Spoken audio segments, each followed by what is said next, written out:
Tardelli aqui no 11 News. As pessoas já estavam me cobrando ontem, já viu, Tardelli? O Tardelli vem, Tardelli na sexta-feira. Tá aí o Tardelli para vocês, de presente. Peraí, deixa eu abrir aqui o seu microfone. Bom dia, meus queridos, aos socialistas, aos democratas, à TVT, aos bons baianos. Rapaz, eu fico pensando assim que a gente fala para a Bahia, velho. Isso é um privilégio, sabe? Privilégio.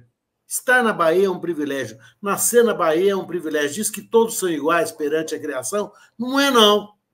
Certo? Não é, não. Tem gente que nasce na Bahia, certo? O que é sinal de ter um toque a mais. Assim. Uns nascem corintianos, como é o meu caso, também é um sopro divino aí, no momento do berço, mas estamos aqui e hoje, querido Conde, hoje vence o prazo para que a Egrégia Augusta Ilibada Colenda, Procuradoria-Geral da República, emita o seu parecer judicioso acerca do périplo Airbnb de nosso ex-presidente da República nas paisagens brasilienses da Hungria. Olha o suspense que o Tardelli traz aqui. Gente, antes do Tardelli explicar isso para a gente, não esqueça do like na nossa transmissão, inscreva-se no canal do YouTube. Você que está em TV aberta aí pode fazer a interação conosco com o seu celular, como segunda tela, e participar aqui do chat com perguntas, críticas, sugestões, provocações. Tudo será bem-vindo aqui no nosso 11 News. Tardelli, que história é essa? A PGR tem prazo hoje para... Hoje vence o prazo para a PGR manifestar-se se Bolsonaro descumpriu gravemente... A história da embaixada, né? A embaixada, assim, o seu périplo húngaro por Brasília, se isso representa ou não uma grave violação, uma média violação, uma violaçãozinha ou violação alguma, certo? Às condições impostas pelo ministro Alexandre de Moraes quando reteve o passaporte de Sua Excelência, ex-presidente da República. Esse parecer deve ser entregue hoje, porque hoje vence o prazo, certo? Eu acredito, certo? Eu acredito, e acreditar não custa nada, que diante da gravidade do que foi o fato, e diante dos precedentes que já temos pelo menos um precedente daquele puxador de ferro gigante lá, o cara que quebrou a placa da Marielle. Eu esqueço sempre o nome dele. Brazão? Não, o que quebrou a placa da Marielle. O Alexandre Silveira. Isso. Ele foi preso, certo? Porque ele pediu asilo a 3 embaixadas. Muito menos do que pular o muro das embaixadas, que foi o caso de Bolsonaro. Eu espero que o nosso glorioso Gonê, um nome chique pra caramba, não é todo mundo, não é todo dia que se tem um procurador-geral da República que tem um sobrenome francês, certo? Isso é chique. Daniel Silveira, é verdade. Certo? Daniel Silveira. Alexandre Silveira é o ministro de Minas e Energia. Que está dando as contas lá para o camarada da Petrobras, mas não sabe se vai... Não, a coisa está feia lá. Se vai ser com aviso prévio, se vai ser sem aviso prévio, mas o cara está com o pé na rua lá. Mas é preciso saber o seguinte: se ele tentar novamente, ou se ele der novamente essa situação, ele deu uma demonstração de fuga, uma tornozeleira o conteria. Se ele entrar na embaixada da Hungria com tornozeleira e tudo, o que significa isso? Ele pode entrar com tornozeleira e tudo. Pode entrar com tornozeleira e tudo. Há um jargão dos juízes, desembargadores e ministros dizendo que estas medidas paliativas não são suficientes, né? E que é caso de prisão. Ora, se ele pode entrar num lugar, estar absolutamente inalcançável pela justiça brasileira, com tornozeleira e tudo, essa tornozeleira não é suficiente para contê-lo. Portanto, eu imagino que Sua Excelência, o Procurador-Geral da República, deva pedir hoje a prisão de Jair Bolsonaro. Você está nessa expectativa? Porque eu ia querer saber exatamente isso. Quer dizer, hoje ele pode, o Paulo Gonet pode pedir, ele pode pedir a prisão, e aí o Alexandre de Moraes é que aceita ou não, né? O processo é esse. Sim, Alexandre, toda prisão ela só é possível mediante ordem escrita da autoridade judiciária competente. Certo? E, nesse sentido, a única autoridade judiciária que pode decretar essa prisão é o Alexandre de Moraes. Ele vai pedir ao Alexandre de Moraes. O pedido é dirigido a ele, certo? E assim, conhecendo o Paulo Gonet e a performance dele até aqui, eu sei que você nutre aí uma admiração por ele, né? Me corrija se eu estiver enganado. Possivelmente, né? Ele pode... Há um clima de cautela que foi prospectado ali, inclusive em ministros do STF. Mas eu acho que também o Bolsonaro, essa semana, ele ficou tão esquecido com essa história do Moro, o Gilmar Mendes, a Petrobras, que eu acho que agora já virou um preso comum, né? Então, o Bolsonaro ele se tornou um fantasma.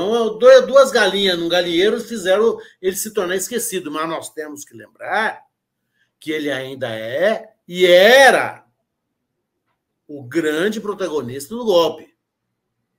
Nós, como muito bem lembrado pelo meu amigo Leno Streck, não estamos diante de um arrastão em palácios de governo.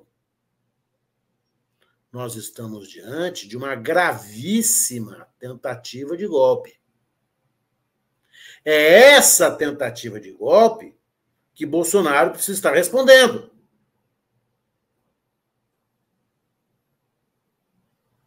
Ora bolas! É para essa tentativa de golpe que o Procurador-Geral da República há de olhar agora. Me surpreendeu, porque normalmente esses prazos, certo, são prazos que a gente usa em alguma situação meio tensa. Eu imaginava que ele já tivesse essa manifestação pronta já desde sempre. Olha, se fosse ser entregue na segunda ou terça-feira. Ele preferiu deixar o prazo fluir, ele preferiu deixar a manifestação dele amadurecer, é um direito dele. Mas hoje é o prazo. Hoje nós tomaremos conhecimento do que a Procuradoria-Geral da República, que é o órgão de maior poder enfeixado de uma pessoa no Brasil, é o Procurador-Geral da República, tem... O Gonet, na verdade, tem mais poderes que o Alexandre de Moraes. O Gonet ele é o único que pode pronunciar uma... Não. Houve uma certa hipertrofia, aliás, uma grande hipertrofia na Constituinte, quando se imaginou o Procurador-Geral da República com os tantos poderes que tem. O nosso anterior Procurador-Geral da República nos decepcionou profundamente na CPI do Covid, que foi uma CPI que nós assistimos ao vivo. Tudo. Ô, Tardelli, deixa eu pedir um favorzinho para você, meu querido. Você pode ficar mais alto aqui na tela? Mas assim, olha...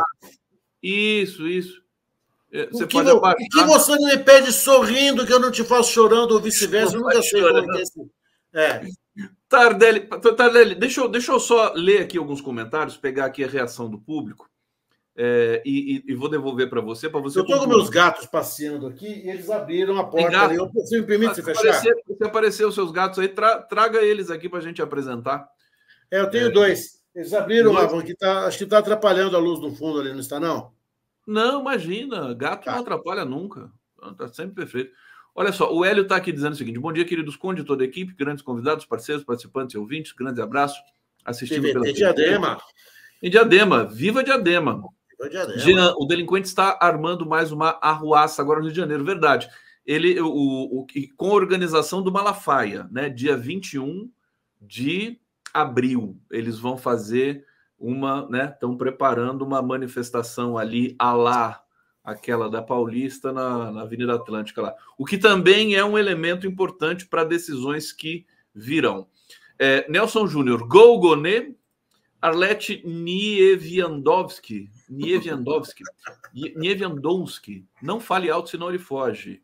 Renata Rubim, por que o Tardelli está desbotado? O Tardelli não está desbotado. Como assim desbotado? Você passou... Não passei. É a câmera e a luz, né? E a luz. A Lilian Oliveira, Tardelli lindo, um beijo do tamanho do mundo. Outro para você, Lilian. Que gracinha. Obrigado, Lilian. Um beijo para você. Desculpa, Tardelli, você estava falando Você chegou a falar do Aras, né? Não, o Aras foi decepcionante, porque o Aras arquivou. E vejam o poder que tem o Procurador-Geral da República. Nós assistimos ao vivo em nossas casas a CPI da Covid. Nós assistimos todos os depoimentos. Alguns depoimentos nos chocaram. Nós ficamos, assim, sem ter o que dizer, diante da gravidade de alguns depoimentos. E tudo isso foi arquivado na nossa cara. E ninguém teve o que fazer.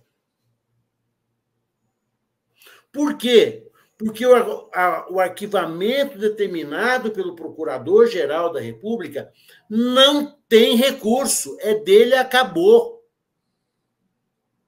Nem o Alexandre de Moraes, nem o Gilmar Mendes, nem o Supremo Tribunal Federal inteiro, nem a Corte Internacional de Haia, nem o Conselho de Segurança da ONU, ninguém. Ele determinou o arquivamento? Está determinado.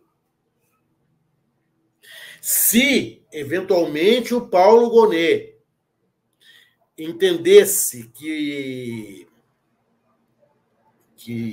Bolsonaro não cometeu crime nenhum e arquivasse o inquérito decorrente de toda essa confusão, esse inquérito está arquivado. Tardelli, então deixa eu te perguntar, que é o seguinte: o Gonet está...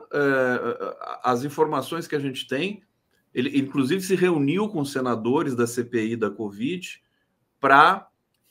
eu acho que ele vai levantar essa CPI da Covid, vai pedir algum indiciamento com consequência. Ele só pode levantar, ele só pode fazer isso se tiver alguma prova nova. Eles vão ter que pegar esse defunto, que já está lá enterrado, e tentar alguma coisa nova, tentar ressuscitar esse morto. Vai ser muito difícil e vai ser muito retórico. Não vai ser fácil.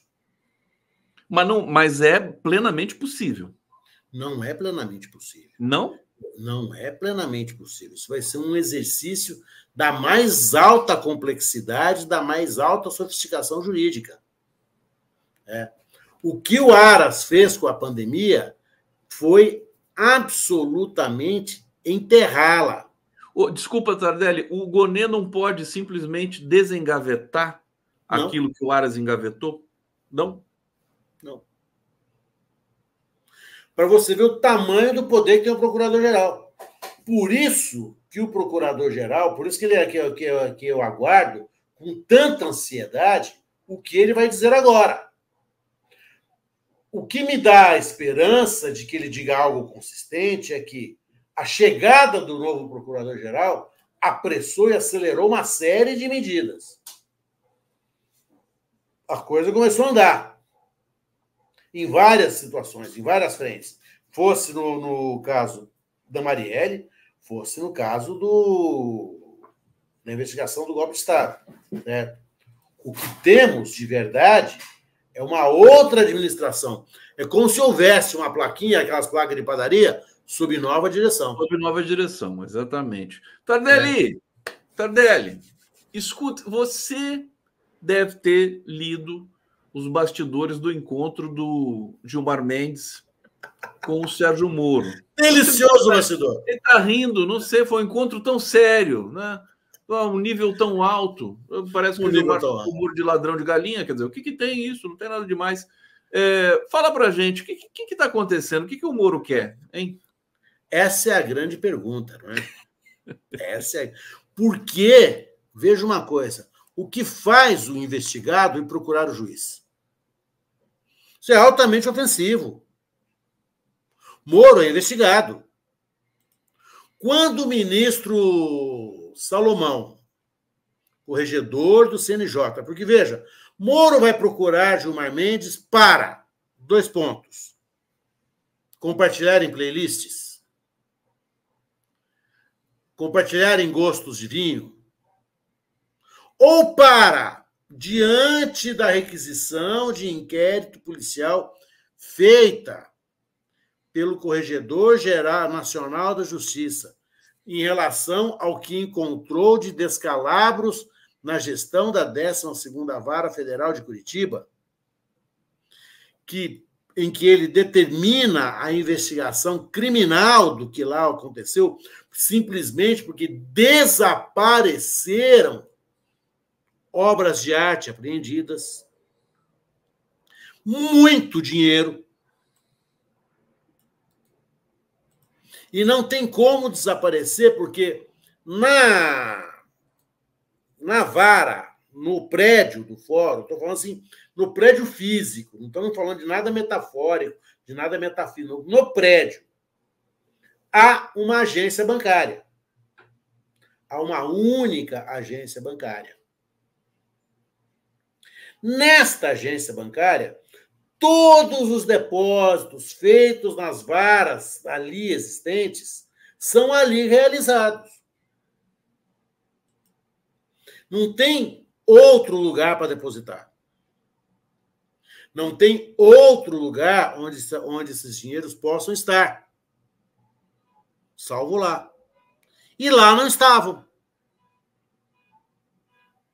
E não são R$100, R$200. Não é dinheiro de galinha. O Gilmar Mendes, ele foi assim, ele usou de uma expressão para cravar uma facada no lombo. Mas são bilhões de reais.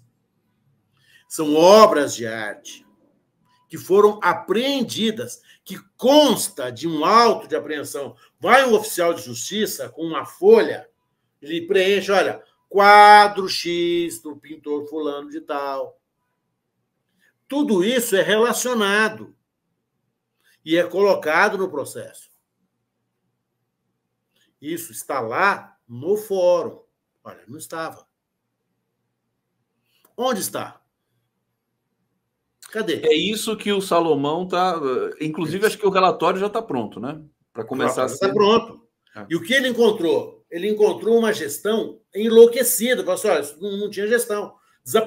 Como é que some de dinheiro? Não some. Dinheiro não evapora, dinheiro não volatiza. Dinheiro vai para algum lugar. Ele tem que sair de uma conta, e estas contas a gente chama de conta vinculada.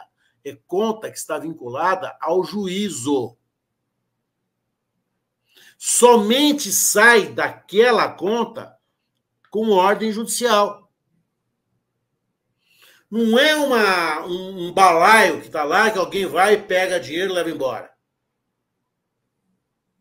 Somente com ordem judicial. Ou seja, tudo que saiu de lá, saiu porque Sérgio Moro não é que autorizou. Ele não autorizou nada. Não é que ele permitiu. Ele não permitiu nada. Ele determinou. Perfeitamente. Então, o Tardelli, mesmo se o Sérgio Moro, e aliás eu quero te perguntar sobre isso também, na votação do TRE, Tribunal Regional Eleitoral do Paraná, sobre a possível cassação do mandato de Moro do senador por abuso de poder econômico. A votação vai ser retomada no dia 8, semana que vem, e até agora está 1-1, né? São, acho que mais 4 votos que precisam ser pronunciados. E são 5 votos ou são 6, né? Não é 5, são 7 votos, né? Perfeito. E parece, as apurações indicam que ele vai se safar no TRE do Paraná, mas os representantes vão acionar o TSE. Essa situação, vamos falar de uma situação, depois a gente volta na questão do CNJ. Essa da questão eleitoral do Moro, como é que você vê essa situação dele? A questão eleitoral do Moro já tem um precedente da ex-senadora, também juíza, então se vangloriava de ser chamada a Moro de Saias, a então senadora Selma Reis, que se elegeu pelo Mato Grosso. Eu a conheci na judicatura e tive esse desprazer de conhecê-la, né? Esse profundo desprazer de conhecê-la. Ela foi cassada, por menos ela é similar ao do Moro? Muito menos grave. Menos grave? Muito menos grave. Né? O que ela fez foi muito menos grave do que ele fez. Na verdade, o que o desembargador fez, o raciocínio do desembargador, foi um raciocínio assim, meio de tiete. Olha, ele não precisava anunciar-se presidente, porque todo mundo sabia que ele era presidente. Não é assim. Vamos ver os demais votos. Ele teve um voto a favor, o revisor já abriu a divergência. Vamos ver para onde isso vai. Não dá para saber agora. De qualquer sorte, eu costumo dizer que esse é como um jogo de mata-mata. É um jogo de 1.800 minutos. Nós estamos jogando os primeiros 900 agora. O que me toca é que, pela primeira vez, o Sérgio Moro sentiu que a gestão dele na Vara Federal de Curitiba pode, sim, resultar numa condenação muito mais grave que qualquer questão do TRE. E foi visitar o julgador. Algo que me parece de um atrevimento que ofendeu com justiça o ministro. Ele foi visitar quem? O Salomão? Não, ele foi visitar o Gilmar Mendes. O Gilmar Mendes, que também vai ser jogador. Porque a competência é do Supremo. O que você está fazendo aqui? Que história que é essa? Por isso que ele chamou de ladrão de galinha. Porra. É algo inusual. Isso não se faz. O réu vai visitar o juiz. O que você está fazendo? O que você quer? O que você quer de mim? Isso é a história do Moro, né? São relações perigosas o tempo todo, né? Então, o Moro parece, e ele age, como se ele nunca houvesse vestido a toga de juiz. Se ele em algum momento da vida houvesse prezado a toga que ele envergou, ele jamais teria feito essa visita. Olha só, o Carlos, deixa eu só pegar aqui um comentário. O Carlos França está falando, ele foi tão burro que foi procurar justo Gilmar. Quer dizer, foi uma burrice dele, né? Fazer isso. Ele foi ousado, ele foi procurar aquele que é o decano da corte. Né? O Gilmar hoje é o decano da corte. Sim. E que, portanto, na cabeça dele é o ponto de inflexão dos demais ministros. E ele chega lá, certo? Para acontecer. Olha, eu vou... Mas o que ele tem a dizer para o ministro? O que você tem a dizer para mim? O que você vem falar comigo? Quem é você, ô cara pálida? O que você quer? O que ele ouviu, ele plantou para ser ouvido, ele pediu para ser ouvido. Ele fez um requerimento em 10 páginas, certo? Com firma reconhecida, falou assim, ó, me chuta.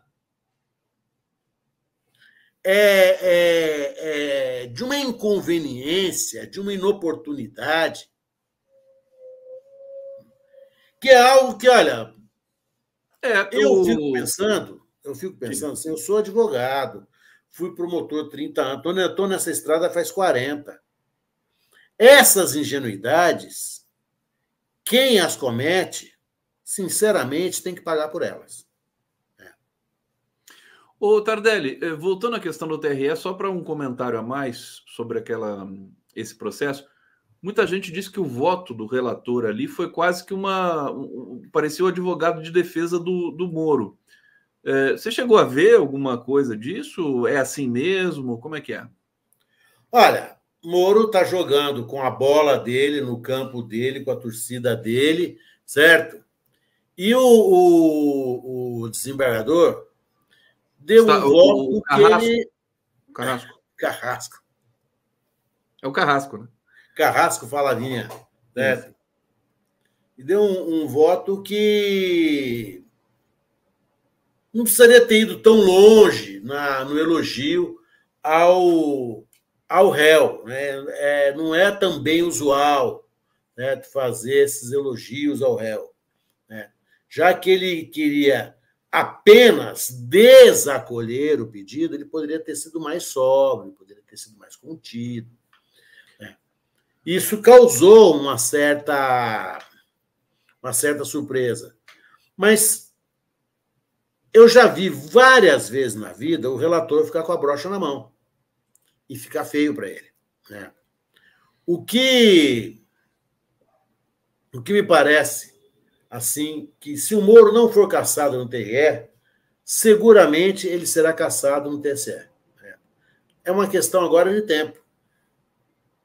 Que vai ser em novembro. Né?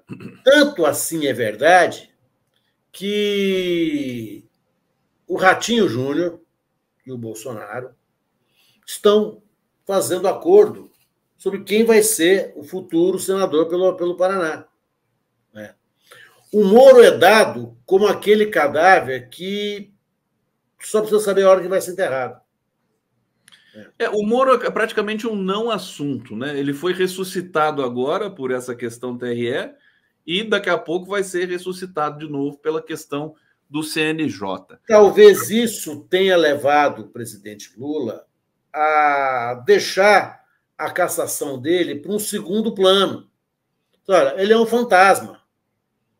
Aquele Moro que existia na Lava Jato, aquele Moro que existia, que decretou a prisão do Lula, aquele super juiz, hoje, nem sombra dele existe mais. Porque, veja, o que se esperava quando o Moro foi nomeado ministro da Justiça? Que ele não saísse da mídia. Que ele estivesse sempre na mídia. Quando ele foi senador, que ele fosse sempre na mídia. Ele desapareceu, ele sumiu. Desapareceu. Procura. Eu acho que eu penso, às vezes, que ele bate nas portas da TV Globo, que o acolheu como futuro presidente da República e que hoje o odeia. A Globo News, né, foi... Em parte. Não, em parte. Lá tem o nosso o Merval Pereira. Tem o nosso imortal Merval Pereira, que é incorrigível, mas tirando o Merval Pereira, que também é alvo de chacota pelos próprios colegas, né? Tudo do Moro, o Moro é tratado como vendedor de bilhete premiado. Né? O Moro é tratado realmente como um ladrão de galinha. Só fica o Merval falando sozinho. E até ontem ele começou a dar umas mudadas. O Merval ele tem essa capacidade camaleônica, assim, né? Eles vão mudando. Ele, aquele Magnoli, né? Eles demoram, mas eles vão mudando, eles vão assim adquirindo novas colorações. O próprio Gabeira. Né? Sim. Pensar que eu li, rapaz do céu, pensar que eu fiquei feliz quando vi o Gabeira voltando do exílio, que eu li o que é esse companheiro, que eu fiquei assim, o crepúsculo do macho. O Gabeira é um sobrevivente, né? Acho que está com 81 anos e está lá ativo e tudo mais. Ô, Tardelli, deixa eu te perguntar agora, precisamos falar, evidentemente, da recaptura dos 2 fugitivos de Mossoró. Foram 50 dias, né? Eu acabei de dizer aqui que o Estado brasileiro gastou, o Ministério da Justiça, né? Entre outros braços ali, Polícia Rodoviária Federal, 6 milhões para recapturar os 2 fugitivos. Fica uma lição, parece que o Ministério da Justiça continua pressionado, mesmo depois de ter recapturado, porque isso faz com que a gente pense o sistema prisional brasileiro como um todo também, a questão da segurança pública no Brasil, que se transformou, Tardelli, no tema mais importante. Bom, a gente está conversando isso há quanto tempo aqui, né, rapaz? Que a segurança pública é o tema mais importante, né? Sim, sim. Agora, vamos bater palma e aplaudir o procurador, o Ministério da Justiça e Segurança Pública, que não teve a solução Tarcísio Derrite, certo? Fossem os dois, certo? Teriam já matado qualquer outra pessoa e apresentado como os foragidos, certo? Teriam incendiado 148 cidades, né? Teriam afundado 485 embarcações, não estou nem aí, né? E, claro, teriam posto abaixo o presídio Mossoró, teriam, né, calcinado lá o restante da população carcerária. A captura dos foragidos vivos e ilesos foi espetacular. Olha, parabéns. Eu tinha muito receio de que isso terminasse da forma usual, da forma rota de se capturar morto. Certo? Tivesse lá, pendurasse a cabeça dos dois na porta do presídio e falasse, daqui ninguém foge. O ministro Lewandowski, certo, sofreu, teve um passa-moleque de falar, de ter acreditado que eles estavam próximos das instalações do presídio. Hoje eles estavam longe, já tinham pegado barco, já tinham... mas soube capturar. Eu acho que o grande dado disso aí, a gente não tem que pensar em custo. O custo, esses custos são altos, a gente tem que pensar no custo vida humana, a gente tem que pensar no custo da eficiência, foram capturados. Bandido bom é bandido preso, é bandido processado, é bandido com seus direitos preservados e processados segundo a lei. Essa foi a lição que, a meu ver, a direita não quer reconhecer. Né? E nós precisamos enfiar a escola abaixo deles. Enquanto vocês mataram aqui 50 pessoas para tentar apurar homicídio de um, nós não matamos ninguém. Ninguém foi atingido. Isso, sem uma troca de tiro, sem nada. Sem uma troca de tiro, sem nada. Sem nada. Ninguém saiu ferido. E apreenderam um fuzil de alta potência que estava com eles. Foi um trabalho de muita qualidade, sabe? A gente fica assim, certo? Olha, pô, mas gastaram muito dinheiro. Gastou muito dinheiro. Gastou muito dinheiro. Qual era o objetivo? Era a recaptura. Não era a morte. Por quê? Porque não tem pena de morte. Tardelli, então, já que você tocou nesse tema aqui do Tarcísio, tem uma nota hoje sobre o Tarcísio aqui que está em destaque no noticiário, que é justamente aquela frase que ele falou, tô nem aí, né? Quando falaram para ele das mortes ali, que ele foi denunciado na ONU e tudo mais. Mortes pela PM na Baixada Santista recomeçaram depois de declaração de Tarcísio. A gente sabe, você conhece muito bem o sistema aqui no estado de São Paulo, já foi procurador aqui, né? Tô correto, né? Procurador? Claro. Procurador em São Paulo. O dado é que eles estão mudando, Tarcísio e Derrite, todo o comando, a cadeia de comando da Polícia Militar. São 80 mil integrantes da Polícia Militar no estado de São Paulo, a maior polícia militar do país. E que nível te preocupa essa atuação do Tarcísio aqui, que eu sei que te preocupa muito? Olha, eu acho que o Tarcísio está chegando ao ponto de fazer a milicianização de São Paulo. E eu vou te explicar por quê, e te explico isso rapidamente. Se você me der 11h37 até 11h39, eu te explico isso. A polícia não vai mudar para quem mora nas regiões bem nascidas das cidades. Nós vamos poder ligar no 90, vai chegar a polícia. A polícia que vai chegar para aquele camarada que tem o Porsche, para aquele camarada que bebeu na balada, que tem o Porsche, que arrebentou e matou o motorista de Uber, que vai entregar o camarada para a mãe dele, poder levá-lo ao pronto-socorro, poder levar onde for, porque ele, pobrezinho, é de boa família. O problema está, meu querido Conde, em quem a população periférica e oprimida pela polícia vai chamar quando precisar de uma solução de segurança pública. Ela não pode confiar na polícia. Ela não tem a quem chamar. Ora, se ela não tem a quem chamar, rapidamente vão se formar grupos que ela vai ter a quem chamar. Ela vai chamar o Zé da esquina, que vai cobrar R$5 para ela dela por semana para ir atrás do camarada que ficou com o celular do filho dela. Porque a polícia, ela não pode chamar. Ela tem medo da polícia. E ela justifica, e é justificável, o medo da polícia.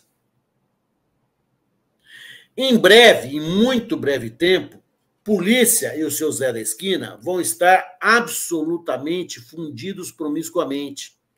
Ela não vai saber quem é um, quem é outro. Isso é a milícia. Esse é o Estado que é absolutamente aterrador para ela. Ela não sabe quem é quem, ela não sabe quem é o bandido, quem é o mocinho. Não é maniqueísmo isso. Isso não é absolutamente, meu querido amigo, meus queridos internautas que estão me ouvindo. Isso não é uma visão aterrorizante. Isso é a realidade que vai ocorrer, é a realidade que esse irresponsável, que esse inconsequente, e hoje eu vou dizer para você, se um dia o Bolsonaro foi um risco à nossa democracia, hoje o risco à democracia é o Tarcísio. Porque o projeto dele é megalômano, ele quer ser o substituto do Bolsonaro, ele quer substituir-se ao Bolsonaro, ele quer destruir essa carniça política do Bolsonaro, que está morto, assumir-se como a opção da extrema-direita e seguir essa opção da extrema-direita, porque ele é bonitinho, ele fala bem, ele tem uma... Como um governador pode dizer que não está nem aí? Ele é governador de todo mundo, querido. Ô, Jeff. Chegou o Miola. E o Jeff vai explicar melhor para a gente, certo? Uma coisa que eu sempre digo, eu posso ser que eu esteja louco, mas eu acho que eu não estou. A sociedade pagadora de impostos é a sociedade que mora no morro, que mora na periferia. Que o imposto para ela é muito mais sentido que aquele que mora lá na praia de Pitangueiras. O ICMS da lata de óleo, para quem mora lá no Morro do Café, é muito mais sentido. Como é que ele fala que não está nem aí? Como é que ele diz que não está nem aí? Como é que ele diz que não está nem aí? É uma fala grotesca. Aterrorizante. Né? Grotesca. E ele está com uma certa cobertura dos veículos aqui, porque o Estado de São Paulo gasta muito em publicidade, né? Com os jornais aqui de São Paulo, Folha de São Paulo, Globo. Ele está elogiado. Ele está assim... Ninguém diz que o Derrite foi expulso da rota porque matava demais. Ninguém disse que esse Derrite é praticamente um sociopata. Né? É um cara jovem, é um cara novo, com grave currículo de matança. Não era para ele ter... E jamais poderia ter ascendido ao cargo que ascendeu. Olha, nós estamos... É sinal de alerta total aqui em São Paulo. É sinal de alerta total para São Paulo e para o Brasil. Para o Brasil. E para o Brasil. Porque São Paulo tem 45 milhões de habitantes, querido.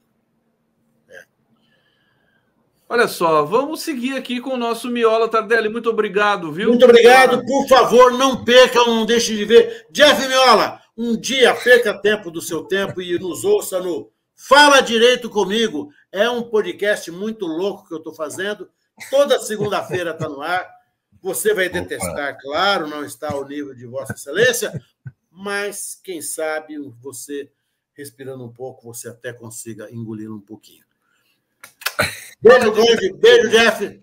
Grande Beijo a todos.